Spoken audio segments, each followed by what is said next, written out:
ನಾಳೆ ದೇಶಾದ್ಯಂತ ಸರ್ಕಾರಿ ಕಾರ್ಯಕ್ರಮಗಳು ರದ್ದು. ನಾಳೆ ಬೆಳಗ್ಗೆ 11 ಗಂಟೆಗೆ ತುರ್ತು ಕೇಂದ್ರ ಸಂಪುಟ ಸಭೆ ನಡೆಯಲಿದೆ. ನಾಳೆ ಬೆಳಗ್ಗೆ 11 ಗಂಟೆಗೆ ನಾಳೆಯಿಂದ 7 ದಿನಗಳ ಕಾಲ ದೇಶಾದ್ಯಂತ ಶೋಕಾಚರಣೆ ನಡೆಯಲಿದೆ. ನಾಳೆಯಿಂದ 7 ದಿನಗಳ ಕಾಲ ಶೋಕಾಚರಣೆ ನಡೆಯಲಿದ್ದು ಸಕಲ ಸರ್ಕಾರಿ ಗೌರವದೊಂದಿಗೆ ಅಂತಿಮ ನಮನವನ್ನ ಸಲ್ಲಿಸಲಾಗುತ್ತೆ.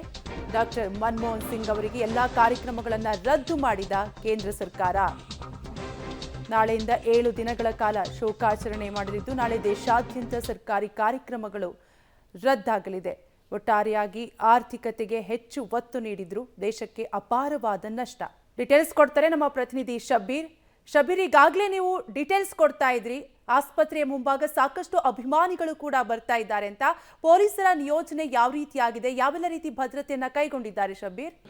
ಕಾವ್ಯ ನೋಡಿ, ಈಗ ಮಾಜಿ ಪ್ರಧಾನಿಯಾಗಿರುವಂತಹ ಹಿನ್ನೆಲೆಯಲ್ಲಿ ಕೆಲವು ಮೂಲಗಳ ಮಾಹಿತಿಗಳು ಸಿಗ್ತಾ ಇರುವಂತದ್ದು ಮಾಜಿ ಪ್ರಧಾನಮಂತ್ರಿ ನರೇಂದ್ರ ಮೋದಿ ಅವರು, ಕೇಂದ್ರ ಗೃಹ ಸಚಿವ ಅಮಿತ್ ಶಾ ಮತ್ತೆ ಎಐಸಿಸಿ ಮಾಜಿ ಅಧ್ಯಕ್ಷೆ ಸೋನಿಯಾ ಗಾಂಧಿ ಅವರು ಕೂಡ ಆಸ್ಪತ್ರೆಗೆ ಭೇಟಿ ನೀಡಬಹುದು ಅನ್ನುವಂತ ಮಾಹಿತಿಗಳು ಸಿಗ್ತಾ ಇರುವಂತದ್ದು. ಹೀಗಾಗಿ ಆಸ್ಪತ್ರೆ ಮುಂಭಾಗದಲ್ಲಿ ಈಗ ಭದ್ರತೆಯನ್ನು ಕೂಡ ಹೆಚ್ಚು ಮಾಡುವಂತ ಕೆಲಸವನ್ನು ಕೂಡ ಮಾಡ್ತಾ ಇದ್ದಾರೆ. ಬೇರೆ ಬೇರೆ ಪ್ರಮುಖ ಗೇಟ್ಗಳಲ್ಲಿ ಪೊಲೀಸರ ಭದ್ರತೆಯನ್ನು ಕೂಡ ಹೆಚ್ಚು ಮಾಡುವಂಥದ್ದನ್ನು ಕೂಡ ನಾವಿಲ್ಲಿ ಗಮನಿಸ್ತಾ ಇದ್ದೇವೆ. ಏಮ್ಸ್ ಆಸ್ಪತ್ರೆಗೆ ಪ್ರಮುಖವಾಗಿ 4 ದ್ವಾರಗಳಿರುವಂಥದ್ದು. 4 ದ್ವಾರಗಳಲ್ಲೂ ಕೂಡ ಈಗ ಹೆಚ್ಚಿನ ಪೊಲೀಸ್ ಭದ್ರತೆಯನ್ನು ನಿಯೋಜಿಸುವಂಥ ಕೆಲಸವನ್ನು ಕೂಡ ಮಾಡಲಾಗ್ತಾ ಇರುವಂಥದ್ದು. ಪ್ರಮುಖವಾಗಿ ಗೇಟ್ ನಂಬರ್ 1 ಏನಿದೆ, ಇದು VVIP ಗೇಟ್ ಆಗಿರುವಂಥದ್ದು.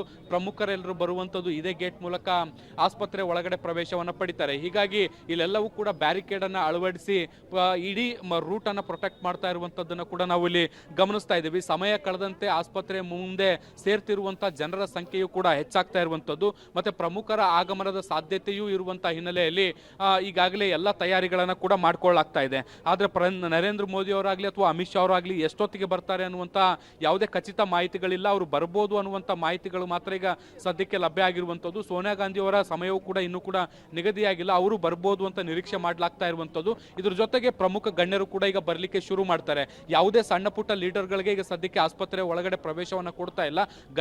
ಗಣ್ಯರು ಮಾತ್ರ ಬಂದ್ರೆ ಮನಮೋಹನ್ ಸಿಂಗ್ ಅವರ ಪಾರ್ಥಿವ ಶರೀರದ ದರ್ಶನಕ್ಕೆ ವ್ಯವಸ್ಥೆಯನ್ನ ಮಾಡಿಕೊಡ್ಲಾಗ್ತಾ ಇರುವಂತದ್ದು.